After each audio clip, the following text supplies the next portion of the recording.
사랑합니다. 습관적으로 교회를 다니던 이발사에 대한 얘기를 전에 한번 들려준 적이 있어요. 습관적으로 교회를 다니던 분인데 어느 날 예수님을 믿고 정말 거듭났어요. 그 마음속에 제일 먼저 든 생각이 전도하리라. 그러고서 이제 이렇게 손님이 오셨는데 면도하러 온 손님이에요. 손님이 오니까 이제 전도해야 되겠다는 생각이 드니까 처음에 전도하려고 그러면 입이 바짝바짝 마르고 또 긴장이 되고 손이 막 떨리고 그러죠. 그러니까 이분도 그런 상황인 거죠. 손이 떨리고 막 땀이 나고 긴장돼서 이렇게 덜덜 떠는데 손님도 보니까 분위기가 이상한 거예요. 그런 상황 속에서 진땀을 빼다가 잠시 쉬면서 면도날을 갈아서 손님 목에 이렇게 탁 대다가 생각난 거가 있는 거죠. 저기 손님 혹시 죽을 준비 되셨습니까? 그 말이 생각났다 그래요. 여러분 성경의 용어는 대부분 추상명사로 돼 있어요. 그래서 이게 일반 명사화 될 때 구체화되고 쉬워요. 예를 들어 찬송 그러면 찬송의 정의가 뭐냐라고 하면 다양하게 이야기할 수 있지만 이렇게 일반 명사화 시키면 되거든요. 하나님이 하신 일을 높이는 것, 또 하나님이 하실 일을 높여드리는 것, 그 대상이 철저히 하나님이세요. 찬송할 때는 대상을 잘 생각을 해야 돼요. 가사도 생각해야 되고 악보도 생각해야 되지만 이 고백 속에 영광을 받으신 분이 하나님이시다. 이걸 놓치면 찬송이 아니라 노래가 되어져요. 그러니까 찬송할 땐 온 마음을 다해서 하나님을 떠올려야 돼요. 며칠 전에 들린 제 이 찬양대 찬송이 아주 은혜가 된 게 있었어요. 제목이 오직 예수 그리스도예요. 이 찬송을 연습하던 성도님이 한 구절 때문에 정말 100번 정도를 반복하면서 감동하고 감사하면서 불렀다 그래요. 그 한 구절이 어린 양의 피 내 영혼의 문설주에 바릅니다 라는 거예요. 한번 읽어보실래요? 시작. 어린 양의 피 내 영혼의 문설주에 바릅니다. 저는 이걸 들으면서 이게 굉장히 놀라운 고백이에요. 깊은 성경의 묵상 속에서 나온 게 확실해요. 출애굽기 12장에 보면 그 유월절이 있어요. 유월절 날 양을 잡아서 인방이라 그래요. 인방과 설주, 양설주라 그래요. 그리고 밑엔 지방이라 그러죠. 문지방이 아니라 인방과 설주에다 그 피를 바르라 그래요. 근데 이 밤에 양의 피를 바른 집은 죽음이 유월됐어요. 넘어갔다 이런 뜻이에요. 죽음이 넘어갔어요. 그런데 이 피를 바르지 않은 집은 짐승이나 사람이나 처음 난 건 다 죽었어요. 그러니까 그 피는 우리를 위하여 오늘도 성가대가 찬송한 것처럼 우리를 위하여 피 흘리신 그리스도의 보혈이거든요. 내가 죽어야 될 그 자리에 하나님의 아들이 대신 죽은 거예요. 그 은혜를 알면 이 찬송이 예사로 다가오지 않는 거예요. 어린 양의 피, 내 영혼의 문설주에 바릅니다 라고 하는 참된 신앙 고백이 나오는 거예요. 그냥 문인방과 문설주에 바르는 게 아니라 이젠 내 영혼에 바릅니다 라고 하는 신앙 고백이 나오게 되어지고 이 신앙 고백 속에 하나님이 우리를 위하여 하신 일이 얼마나 놀라운 일이며 내가 받은 구원이 얼마나 엄청난지를 비로소 알게 되어지고 예배든 찬송이든 기도든 하나님을 묵상하게 되어지고 하나님에 대한 깊은 주와의 동행과 만남이 일어나게 되는 줄 믿으시기 바랍니다.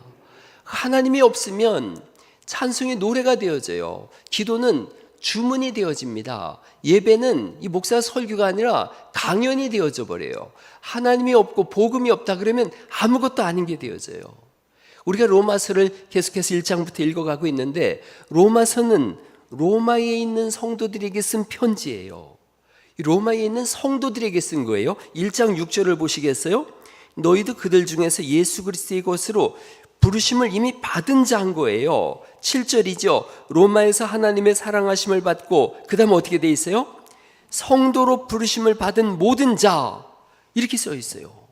성도예요. 하나님이 부르셨어요. 8절에는 심지어 이렇게 돼 있습니다. 8절 읽어보죠. 시작. 먼저 내가 예수 그리스도로 말미암아 너희 모든 사람에 관하여 내 하나님께 감사함은 너희 믿음이 온 세상에 전파됨이니라. 너희 믿음이 온 세상에 전파됐다. 모두가 아는 믿음의 사람들이라는 거예요. 훌륭한 교회예요. 훌륭한 성도예요. 그런데 이들에게 11절을 또 보죠. 지난주에 읽었던 거예요. 내가 너희 보기를 간절히 원하는 것은 어떤 신령한 은사를 너희에게 나누어 주어 너희를 견고하게 하려는 것인데, 그 신령한 은사가 뭐냐 하면 15절 소리내서 읽어보십니다. 시작. 그러므로 나는 할 수 있는 대로 로마에 있는 너희에게도 복음 전하기를 원한다라고 말씀하는 거예요. 훌륭한 교회인데, 믿음이 전파됐다고 했는데, 성도라고 하는데 다시 복음이 전파되기를 원한다. 복음 전하기를 원한다. 이유가 있어요. 로마 교회는 누가 세웠는지 모르지만 지금 이 편지를 받을 때는 20년 이상 된 교회예요. 처음에는 뜨거운 열정과 믿음과 헌신과 고백이 있었어요. 시간이 흐르면서 믿음이 희미해졌어요. 복음이 사라졌어요. 예수님에 대한 뜨거운 마음이 사라진 거예요. 여러분, 갈라디아서 3장 3절에 이런 말씀이 있어요. 너희가 이같이 어리석으냐? 성령으로 시작했다가 육체로 마치겠느냐? 성령으로 시작했는데 육체로 끝난다, 이런 말씀입니다. 갈라디아 교회가 복음을 받았어요. 예수님을 믿었어요. 복음을 따라 살았는데 어느 날 이단들이 들어온 거예요. 이단들이 들어와서 이렇게 얘기하는 거예요. 예수님 믿는 것만으로 구원받는다는 게 좀 심심하지 않냐? 그거 반쪽 믿음이야. 진짜는 뭐냐면 믿음 더하기 율법까지 가야 돼. 율법이 있어야 구원이 완성돼. 이러니까 이 사람들이 솔깃해진 거예요. 왠지 예수님 믿는다는 게 너무 밋밋하고 심심하거든요. 그리고 어느 순간부터 예수님이 나를 위하여 죽었다고 하니 복음의 감격이 점점 사라져버렸어요. 뭔가 새로운 거 없나? 뭔가 화끈한 거 없을까? 여기에 발맞춰서 이단들이 들어온 거예요. 영적 영혼의 사냥꾼들이 들어온 거예요. 화끈한 거 원하지, 기적 원하지, 이적 원하지, 환상과 신비한 거 원하지, 보여줄게. 복음이 시시해진 거예요. 예수님을 믿는 순수한 신앙이 오염된 거예요. 여러분, 민수기를 새벽에 읽었는데 민수기 시간표를 보면 되게 흥미로워요. 애굽에서 나와서 45일 동안 광야에 가서 시내산에 도착해요.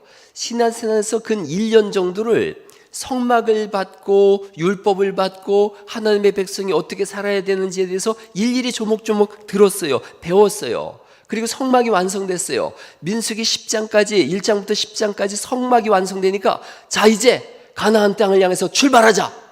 광야로 들어선 거예요. 위대한 하나님의 백성들이 출발하니까 구름 기둥이 서고 하나님의 법궤가 앞서가고 은나팔을 불고 대략 200만 명 정도가 광야를 향해서 돌격하면서 출발을 했어요.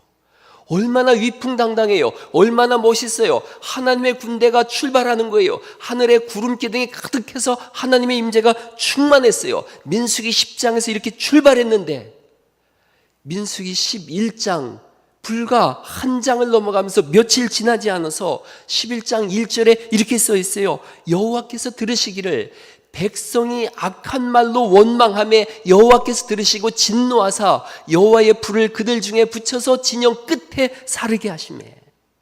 광야를 향해서 출발했는데요, 광야는 하나님과 이스라엘 백성들이 동시에 출발하는 허니문 같은 거예요. 결혼하고 이제 신혼여행 같은 거예요. 그런데 부부싸움이 난 거예요.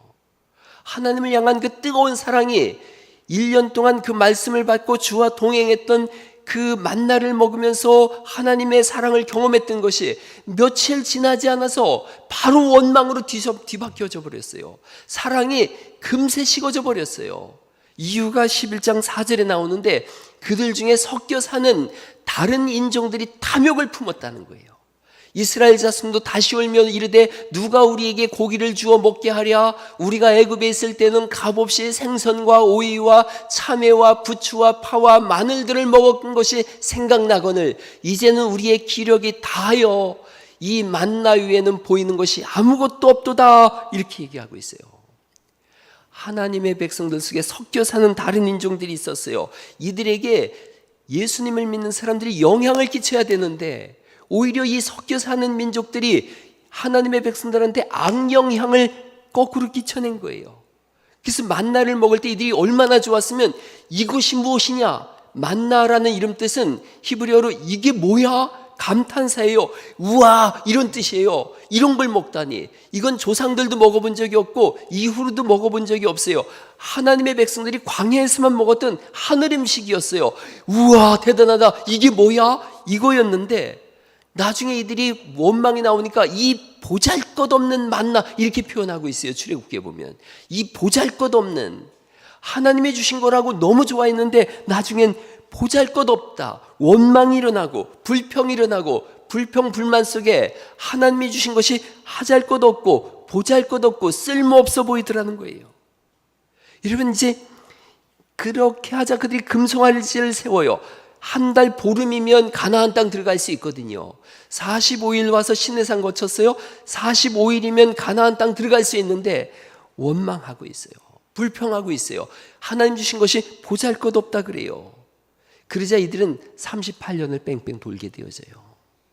히브리서 5장 12절 말씀에 이런 말씀이 있어요. 때가 오래되었으되 너희가 마땅히 선생이 되었을 터인데 너희가 다시 하나님의 말씀에 초보에 대하여 누구에게서 가르침을 받아야 할 처지이니 단단한 음식은 못 먹고 젖이나 먹어야 할 자가 되었도다. 이 로마에 있는 사람들, 그렇게 열심을 향해서 출발했는데, 그렇게 복음이 온 세상에 퍼지도록 칭찬받은 사람들이었는데 시간이 지나면서 복음이 시시해졌어요. 예수님 믿는 게 시시해졌어요. 살만하니까 세상이 좋아지고, 즐거우니까 하나님 나라에 대한 기대와 소망이 사라지고, 평안하니까 신앙에 대한 긴장감이 완전히 사라진 거예요. 로마 교회의 현실이면서 동시에 이 시대의 현실이에요. 복음 또 들어? 뭐 다른 거 없어? 화끈한 거 없어? 그러면서 광야 38년을 방황하듯이 인생을 다 소모하더라는 거예요. 로마서는 그런 분들에게 외치고 있는 거예요. 너희가 다시 복음을 들어야 한다. 너희가 다시 복음을 들어야 한다. 제가 모두가 존경하는 목사님 중에 옥하는 목사님 계세요. 옥하는 목사님 제자가 이찬수 목사님인데, 이 두 분은 설교할 때 보면 꼭 앵그리버드 같아요. 막 화가 나가지고 막 이러는 것 같아요. 근데 저도 로마서를 계속 묵상하다 보니까 이 사도 바울의 이 막 분노한 듯한 그런 마음이 막 정해져가지고 이걸 부드럽게 해야 되는데 이게 잘 안 되는 거예요. 근데 이 로마서 강해, 옥하는 목사님의 로마서 강해 설교를 한번 읽어본 적이 있어요. 불같은 설교를 하는 거예요. 제가 그 부분의 한 부분을 인용해 볼게요. 이렇게 설교하셨더라고요. 이분의 그 특유의 목소리 있지 않습니까? 카랑카랑 하면서 인상을 팍 쓰고 환한 표정으로 이렇게 설교하더라고요. 교회 안에 왜 그렇게 싸움이 많습니까? 왜 그렇게 중생받지 못한 주일 신자들이 많이 드나듭니까? 왜 구원의 감격이 식어버렸습니까? 왜 서로 용서하지 못합니까? 왜 성격이 바뀌지 않습니까? 왜 교회 밖에만 나가면 안 믿는 사람과 똑같습니까? 왜 죄를 범합니까? 왜 회개할 줄 모릅니까? 왜 변명만 내려놓습니까? 왜 그렇게 시험은 자주 듭니까? 이와 같은 사람이 교회 안에 많은 것을 보면 복음의 능력, 복음의 역사, 성령의 능력을 잃어가고 있는 것이 분명합니다. 여러분, 너무 답답합니다. 예수님의 이름 우리가 얼마나 침이 마를 만큼 자주 들먹입니까? 십자가는 사방에 얼마나 많습니까? 십자가가 높은 만큼, 높이 닿는 만큼 거기에 걸맞은 능력이 나타나야 하는데 현실은 그러지 못한다는 것이 우리의 고민이요 수치입니다. 차라리 십자가를 붙이지 말고 다시 출발했으면 좋겠다는 생각이 자주 듭니다. 할렐루야. 이런 설교를 했어요. 가슴이 찢어지는 설교인 거예요. 예수님을 믿는다고 하는데, 교회 안에 들어와서는 성도인데 나가면 강도처럼 살더라는 거예요. 예수님을 믿는 넉넉한 마음이 사라졌더라는 거예요. 십자가를 바라보면서 죽기까지 따르리라 하던 그 순교자적인 자세가 사라졌더라는 거예요. 어린아이 같은 신앙이 됐더라는 거예요. 어느 순간 복음은 시시한 옛날 이야기거리가 되어지고, 오늘 뭐 좀 다른 거 없을까? 내 인생에 유익되는 얘기는 없을까? 여기로 나가더라는 거예요. 설교의 황제라고 불리는 스펄전 목사님이 어느 날 서재에서 펑펑 울고 있어요. 부인이 들어와서 묻는 거예요. 사모님이, 여보 왜 울고 있어요? 이 목사님이 이렇게 대답했어요. 십자가를 생각해도 더 이상 눈물이 나지 않아. 그래서 울고 있는 거예요. 십자가를 생각하는데 전에는 가슴이 뛰고 눈물이 나고 감동이 있었는데 이젠 더 이상 눈물이 나질 않아. 메마른 내 가슴 때문에 가슴을 치면서 울고 있는 거예요. 신앙의 불감증 속에 사는 우리에게 성경이 말씀하세요. 다시 복음을 들어라. 다시 태어나고 다시 감격하고 다시 헌신하고 다시 충성하라고 우리에게 말씀하시는 줄 믿으시기 바랍니다.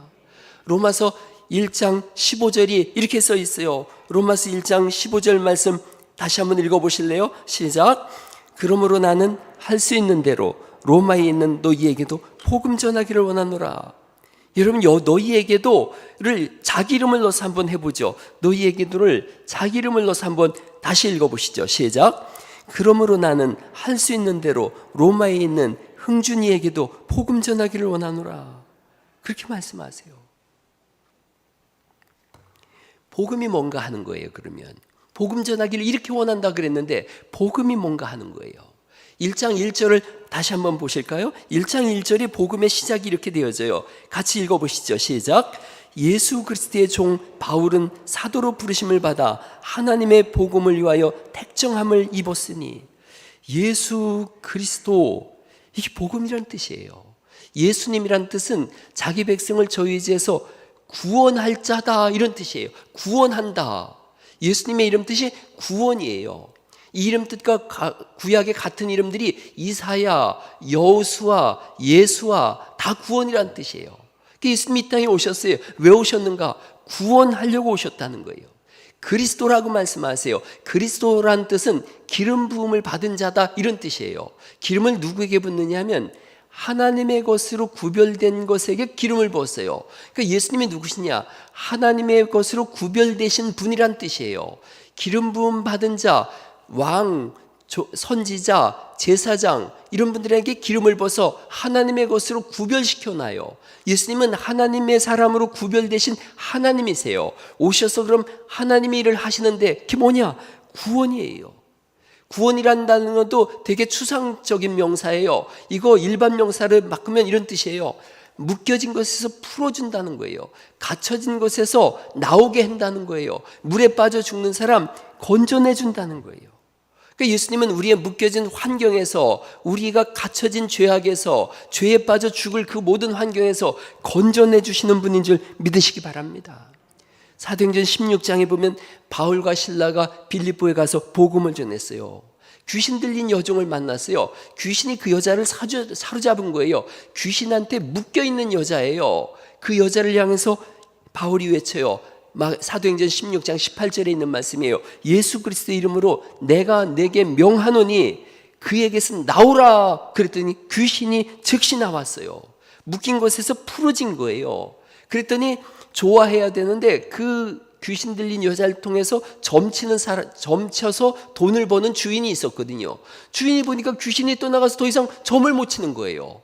그러니까 사도 바울을 고소합니다. 고소해서 이분들이 감옥에 들어가 가지고 엄청나게 많은 매를 맞아요. 성경에 보니까 많은 매를 친 다음에 손에 이렇게 착고를 채웠다는 거예요. 그리고 감옥 가장 깊은 곳에 가둬뒀다는 거죠. 깊은 옥에서 착고에 채여서 매를 맞고 있는 이 상황 속에서 이분들이 한밤중에 일어나서 기도와 찬송을 해요. 그 찬송가 중에 바울과 실라가 빌립보 감옥에서 찬송을 불렀다, 기도를 했다, 이런 노래가 있지 않습니까? 찬송할 때 갑자기 큰 지진이 나더니요, 그 다음부터 구원의 역사가 일어나는 거예요. 옥토가 움직이고 문이 열리고 모든 사람들의 묶여진 것이 다 벗어졌다, 이렇게 말씀하세요. 근데 그게 복음이에요. 예수님 안에 있으면 열리고 풀리고 벗겨지고 고쳐지고 회복되고 소생함을 얻는 줄 믿으시기 바랍니다. 간수가 와서 묻는 거예요. 내가 어떻게 하여야 구원을 받으리까? 사도 바울이 외치죠. 주 예수를 믿으라. 그 다음 같이 해볼까요? 주 예수를 믿으라. 너와 내 집이 구원을 받으리라. 주 예수를 믿으라. 그리하면 너와 내 집이 구원을 받으리라. 완전한 회복과 완전한 소생이 있다는 거죠. 예수님 믿을 때 일어나는 일인 거예요. 복음을 받아들일 때 우리 안에 그런 일이 일어나는 거예요. 평생을 독신으로 살면서 볼티모어에서 49년간 주일학교 교사로 헌신한 오웬스 여사분이 계세요. 이분이 1882년에 이 성경을 읽다가, 이 사도행전 16장을 읽다가 그 즉석에서 작사한 찬송이 있어요.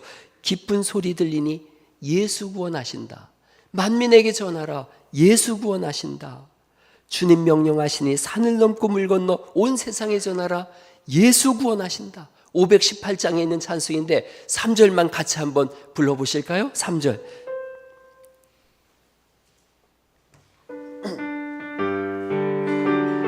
손뼉 치면서 힘차게 한번 불러보세요. 중에 하는 말 예수 구원하신다. 다시 살아나시오. 예수 구원하신다. 지은 죄를 인하여 슬픈 마음이 있어도 숨질 때에 내 할 말 예수 구원하신다. 할렐루야.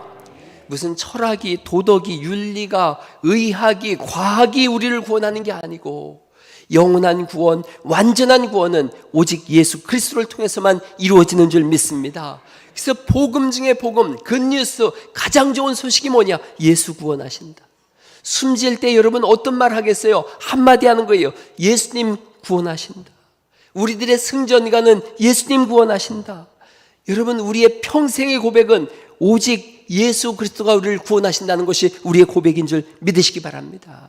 성경의 기록 목적이 이 창세기부터 계시록까지 11,889장이에요. 이렇게 성경이 이렇게 계속 길게 써 있는데 이 기록을 한 이유가 요한복음 20장 31절에 이렇게 써 있어요. 오직 이것을 기록함은 너희로 예수께서 하나님의 아들 그리스도이심을 믿게 하려 함이요 또 너희로 믿고 그 이름을 힘입어, 같이 읽어보죠. 시작. 생명을 얻게 하려 함이라 말씀하고 있고, 골로새서 1장 13절 말씀 또 읽어보죠. 시작. 그가 우리를 흑암의 권세에서 건져내사 그의 사랑의 아들의 나라로 옮기셨으니 그 아들 안에서 우리가 속량 곧 죄사함을 얻었도다 말씀하세요. 복음을 다 잃어버리고 다시 세상을 따라 사는 사람들, 오늘날 건물을 자랑하고 숫자를 자랑하고 돈을 자랑하고 교회 문화를 자랑하는 그런 세대 속에서 성경이 우리에게 말씀하세요. 아니라는 거예요. 다시 예수 그리스도, 다시 복음을 전해라. 우리에게 오늘날 필요한 것은, 정말 필요한 것은 다시 그리스도 예수님인 줄 믿으시기 바랍니다. 그럼 복음을 어떻게 받아들일까 하는 거예요. 어떻게 예수님 믿는 건가요? 어떻게 복음을 받아들이는 건가요? 요한복음 1장 12절에 있는 말씀을 전에 한번 설교한 적이 있어요. 요한복음 1장 12절 말씀이 이런 말씀이에요. 영접하는 자, 같이 한번 다시 읽어보죠. 시작. 영접하는 자, 곧 그 이름을 믿는 자들에게는 하나님의 자녀가 되는 권세를 주셨으니. 여러분 다시 한번 이 말씀을 잘 보세요. 영접하는 자 옆에 그 다음에 곧 그 이름을 믿는 자. 믿음이 뭐냐? 영접과 같은 말씀이라는 거예요.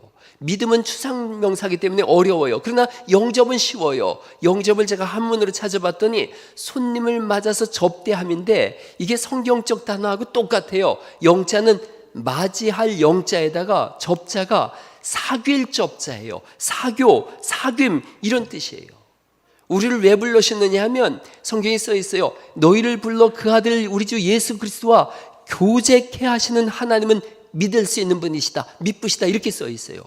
우리를 부르신 것이 예수님과 교제하게 하기 위함이라는 거예요. 그 믿음이 뭐냐? 예수님 어서 오세요. 저와 사귀세요. 저와 교제하세요. 이렇게 말씀하는 거예요. 그러니까 우리는 어디까지만 하느냐면 예수님 영까지만 해요. 영. 그래서 대부분 신앙생활에 영까지만 합니다. 어서 오세요. 환영합니다. 그리고선 자기가 예수님 믿었다고 평생 그거 가지고 사는 거예요. 그런데 성경이 뭐냐? 접까지 가야 된다는 거예요. 사귐까지 가야 된다는 거죠. 주님과 평생의 교제가 있어야 되는 거예요. 여러분 교회 안에서 새가족이 왔을 때 환영을 해요. 어서 오세요. 우리에게 참 잘 오셨어요. 그리고 끝나면 영까지만 한 거예요. 사귐이 없으면 그분들은 몇 주 다니다가 이 교회는 사귐이 없는 교회네 떠나갈 거예요. 영 했으면 접까지 하는 거죠. 어서 오세요. 환영합니다. 그리고 저와 사귀시죠. 이게 교회 안에서의 사랑의 사귐이 있어야 되는 거예요. 예수님과도 똑같은 거예요. 지속적인 교제와 사귐이 주님 안에서 일어날 수 있기를 간절히 축원합니다. 이런 사귐은 되게 상호간의 노력이 필요해요. 새가족 예를 들었는데 새가족이 오셨어요. 새가족도 노력해야 되고 지금 여기 여러분들도 같이 노력하는 거예요. 같이 사귐을 위해서 노력하는 것이에요. 예수님 믿는 것도 똑같아요. 예수님은 계속 노력하고 계시거든요. 계속 사귀자고 하고 계시거든요. 요한계시록 3장 20절 말씀이에요. 볼지어다 내가 문 밖에 서서 두드리노니 누구든지 내 음성을 듣고 문을 열면 내가 들어가 그로, 그 다음부터가 접이에요. 사귐이에요. 그로 더불어 먹고 그는 나와 더불어 먹으리라. 문을 여는 거 환영하는 거예요. 예수님 영접하는 거예요. 그 다음엔 사귐이 있어야 돼요. 더불어 먹음이에요. 유대인들에게 있어서 같이 먹는다, 이건 사귐이고 교제거든요. 예수님이 말씀하시는 거예요. 내가 들어가는 건 빛이 들어가는 거라는 거예요. 구원이 들어가는 거예요. 천국이 들어가는 거예요. 영생에 들어가는 거예요. 빛이 우리 안에 들어오면 어둠은 물러가듯이, 깨끗함이 들어오면 더러움이 나가듯이 죄가 깨끗이 씻겨져 나가는 거예요. 풀어주시는 분이니까 죄악에서, 모든 묶인 사슬에서부터 벗어나는 것인 줄 믿으시기 바랍니다. 그러면 새로운 삶이 시작되는 거예요. 새로운 인생이 펼쳐지는 거예요. 예수님 영접 못할 이유가 하나도 없어요. 예수님과 사귈 때 항상 좋은 것만 주시려고 하는 분이 예수님이신데, 온 우주의 주인이신데요, 생명까지 아낌없이 주신 분인데 그분과 사귀지 못할 이유가 전혀 없는 거예요. 오늘 예배 속에 마음이 감동이 온다면 예수님이 두드리고 계신 거예요. 친구를 통해서든 성경을 통해서든 설교자를 통해서든 계속 두드리시면서 말씀하시는 거예요. 문을 열어라. 내가 들어가면 너는 산다. 우리가 할 일은 문을 여는 거예요. 이건 각자가 그 문을 열어야 돼요. 누구도 그 마음의 문이기 때문에 대신 열어줄 수가 없어요. 저는 여러분이 오늘 문을 열고 예수님 영접하시기를 간절히 축원합니다. 문을 열면 사는 거예요. 교회에 와 있다 그래서 그 문을 다 여는 게 아니에요. 스스로 결심하고 결정하는 거예요. 본인이 열어야 되는 거예요. 제가 예수님 처음 믿었을 때 저는 불교 다니던 사람이었기 때문에 개종하겠다 이렇게 생각했어요. 개종하겠다. 근데 여러분, 아무것도 안 믿던 사람들 무교자라 그래요. 그런데 그분들도 개종하는 거예요. 예수님을 믿는 믿음으로 이제 새롭게 살겠다 이렇게 하는 거예요. 다양한 방법으로 하나님은 우리의 문을 열게 하세요. 지난주에 말씀드렸던 진젠도르프 백작은 십자가에 달리신 예수님을 보면서 예수님 영접했어요. 어거스틴은 로마서를 읽으면서 예수님을 영접했어요. 저는 주기도문 외우면서 예수님 영접했어요. 우리 교회 장진영 목사는 술 잔뜩 마셨는데 그 다음날 아침에 불현듯 예수님 영접했어요. 내가 아는 집사님은 아주 맑은 정신으로 신앙을 고백하는 거예요. 예수님을 나는 믿는 믿음으로 살겠습니다. 고백함으로 예수님 영접했어요. 어떤 분은 고통의 순간에 영접하고 아픔의 순간에 영접하는 분도 있고 죽음의 순간에 영접하는 분도 있어요. 중요한 것은 예수님 내 안에 오시옵소서라는 영접하는 순간이 반드시 있어야 돼요. 그리고부터 사귐이 시작되는 거예요. 영접 기도를 제가 짧게 써봤어요. 이렇게 한번 여러분 같이 한번 읽어보실까요? 이미 영접하신 분도 한번 읽어보시죠. 확인해보죠. 같이 읽어보시죠. 시작. 하나님, 저는 죄인임을 알았습니다. 죄 때문에 지옥에 간다는 사실도 알았습니다. 예수님 영접하면 모든 죄에서 벗어나 하나님 자녀로 산다는 것도 알았습니다. 예수님을 제 마음속 주인으로 모셔드립니다. 제 안에 오셔서 제 삶을 인도해 주옵소서. 예수님 이름으로 기도드립니다. 아멘. 아멘. 예수님 영접한 결과가 뭐냐 하면, 여러분 오늘 읽은 말씀 한번 보실까요? 16절 말씀 보시죠. 내가 복음을 부끄러워하지 아니하노니 이 복음은, 그 다음 같이 읽어보죠. 시작. 모든 믿는 자에게 구원을 주시는 하나님의 능력이 됨이라. 먼저는 유대인에게요 그리고 헬라인에게로다. 본문이 말씀하세요. 조금 전에 믿는 자라는 것은 영접하는 자라는 말씀을 드렸어요. 믿는 자에게 뭘 주신다는 거예요? 구원을 주신다는 거예요. 예수님 영접하면 풀어주시겠다는 거예요. 고쳐주시겠다는 거예요. 회복시켜주시겠다는 거예요. 살려주시겠다는 거예요. 영원한 천국을 허락해 주시겠다는 거예요. 할렐루야. 이게 우리에게 주시는 은혜예요. 이걸 안 하겠다는 게 천하의 바보 아니에요? 아니, 이렇게 좋은 걸 왜 안 하겠다는 거예요? 여러분, 여기에 만약에 이 물 마시면 산다 그러면 당연히 마셔야지. 자기 고집 때문에, 자기의 어떤 사상 때문에, 자존심 때문에 죽으면 죽었지 난 안 먹어. 세상에 이런 바보가 어디가 있냔 말이죠.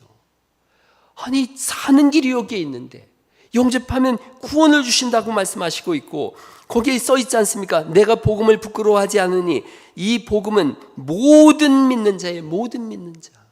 잘생긴 믿는 자, 그러면 저 빼고는 누가 있겠어요? 할렐루야. 해놓고도 부끄러우니까 저도 키 큰 믿는 자, 그러면 뭐 키 큰 누가 있을까요? 김순태 집사님이나 뭐 1m 80 이렇게 되는 분들이나 그럴까 뭐. 뚱뚱한 믿는 자, 장진영 빼고 누가 있냔 말이에요. 근데 모든 믿는 자인 줄 믿으시기 바랍니다. 모든 믿는 자예요, 모든 믿는 자. 이게 얼마나 감사해요. 못생겼든 잘생겼든 배웠든 못 배웠든 크든 말랑깽이든 뭔 상관이 있어요. 모든 믿는 자에게 예수님 오셔서 풀어주고 열어주고 살려주고 회복시켜 주시는 줄 믿으시기 바랍니다. 여러분, 창세기 2장 7절에 여호와 하나님이 흙으로 사람을 빚으시고 그 코에 생기를 불어넣어 주시니 그가 생명이 됐다 그랬어요. 생기가 들어온 거예요. 생기는 생명의 기운들이란 뜻이에요. 생명력이라는 거예요. 주님이 생명력을 불어넣으셨더니 생명이 됐다는 거예요. 생명의 주인이 하나님이세요. 그분이 우리 안으로 들어오시겠다는 거예요. 당연히 죄와 사망은 떠나가고 하나님 생명으로 가득 차지게 되어지고 그때부터 회복의 역사가 일어나게 되는 줄 믿으시기 바랍니다. 고린도전서 3장 16절에 너희가 하나님의 성전인 것을 알지 못하느냐. 하나님의 성전이니까 하나님의 성령이 우리 안에 거하신다라고 말씀하고 계세요. 우리 안에 하나님이 계신다는 거예요. 전능하신 하나님이 우리 속에 사는 걸요. 당연히 변화가 일어나기 시작하죠. 몸이 그동안 역기능적 삶을 살았다면 하나님이 우리를 지으신 분이시니까 우리 안에 들어오셔서 매뉴얼대로 살게 하시는 거예요. 그래서 몸이 순기능을 하는 거예요. 사는 역사가 일어나는 거예요. 우리를 향한 하나님 뜻이 있어요. 여기 한번 현수막 읽어보실래요? 예레미야서 29장 11절에 있는 말씀 같이 한번 읽어보시죠. 시작. 여호와의 말씀이니라.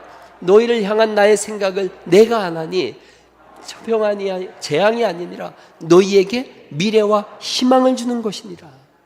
평안을 주시겠다고 말씀하시고 희망과 미래를 주시겠다라고 말씀하세요. 가장 긴급한 일이 뭔가? 가장 긴급한 일이 뭔가? 예수님 믿는 건 거예요. 17절 말씀 읽어보실까요? 1장 17절 시작. 복음에는 하나님의 의가 나타나서 믿음으로 믿음에 이르게 하나니 기록된 바 의인은 믿음으로 말미암아 살리라 함과 같으니라. 우리가 믿으면 산다는 거예요. 산다는 거예요. 믿음이 우리 안에 들어와서 우리를 살려준다는 뜻도 있고 내가 믿음으로 산다라는 두 가지 의미가 있다고 말씀드렸어요. 영접하기만 하면 우리 안에 하나님 들어오셔서 그 믿는 믿음이 씨앗이 되어져서 우리를 살게 하시겠다는 거예요. 이것보다 긴급한 일은 없어요. 유월절 양은 서서 먹었어요. 유월절 양은 구워서 서서 먹었는데 그건 이런 뜻이에요. 급하게 먹어야 된다는 거예요. 끓여서 뭘 이렇게 할 시간이 없어요. 긴급한 시간인 거예요. 여러분, 유월절 밤을 한번 생각해 보세요. 이 밤에 인방과 문설주에 피가 발려지지 않은 사람은 그 밤에 다 죽었어요. 이게 얼마나 기가 막힌 사건인지 아시겠어요? 오늘 밤에 예를 들어서 만약에 여기가 이집트고 우리가 거기에 사는 사람들이라고 생각해 보세요. 오늘 밤 집집마다 처음 난 장자는 한 사람씩 다 죽는다고 상상해 보세요. 이것보다 무섭고 끔찍한 일이 어디가 있어요? 하물며 그 영혼이 영원한 지옥에 하나님의 진노 속에 던져진다면 이건 기가 막힐 노릇 아니겠어요? 그래서 다급한 거예요. 주일마다 다급한 거예요.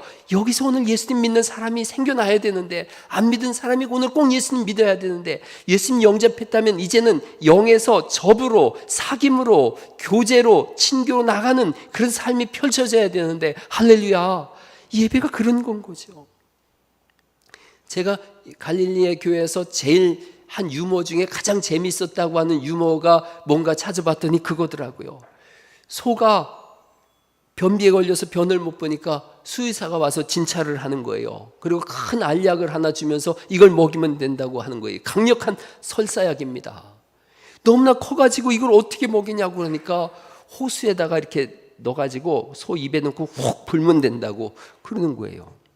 다음날 이 사람이 더 심각한 얼굴이 돼 있어요. 아니, 소가 아직도 아픕니까? 그랬더니 이분이 낙담한 표정으로 그놈이 먼저 불었어요. 난 이거 생각해 볼 때마다 웃겨. 웃으면 안 되는데 그놈이 먼저 불었어요. 그 자기가 삼킨 거죠. 제가 이때 이런 설교했어요. 세상이 불기 전에 먼저 불어야 된다는 거예요. 이단이 불기 전에 먼저 불어야 돼요. 죽음이 불기 전에 먼저 불어야 돼요. 지옥이 불기 전에 먼저 불어야 사는 줄 믿으시기 바랍니다. 먼저 불어야 되는 거예요. 그러면 살아요. 여러분 나가서 예수 안 믿는 사람들한테 먼저 보세요. 이단이 불기 전에, 타 종교가 불기 전에, 어떤 도덕이 철학이 아니 죽음이 그 사람을 불기 전에 먼저 복음을 부는 은혜가 있기를 간절히 축원합니다. 오늘 우리가 이 로마서를 계속해서 보면서 이 로마서에 있는 이 답답한 하나님의 마음을 같이 읽어 나갔으면 좋겠어요. 너희가 다시 복음을 들어야 된다. 너희가 복음 전하는 교회로 소문난 교회였는데 왜 지금 복음 전하지 않느냐? 복음이 사라졌느냐? 희미해졌느냐? 복음을 잊어버렸느냐? 다시 복음을 들어야 된다. 다시 예수님을 영접하고 주님과 다시 사귐이 있어야 된다. 이 한 주간 나가셔서 이런 신앙의 삶을 사시고 주님과 교제하시고 이 복음을 증거하는 은혜가 있기를 간절히 축원합니다. 1989년에 가을 캘리포니아 주립대학에 포모나 대학이 있더라고요. 여기서 황희철, 이은상 두 부부가 교수로 생활을 했어요. 아주 신실한 크리스찬이에요. 예배를 드리는데 갑자기 이분들의 마음속에 예수님이 조용히 물으시는 거예요. 내가 너희에게 모든 좋은 은사는 다 주었는데 너 내 앞에 섰을 때 뭐 하다 왔니? 이 질문을 하시더래요. 주님께서 너 뭐 하다 왔니? 그러시는 거예요.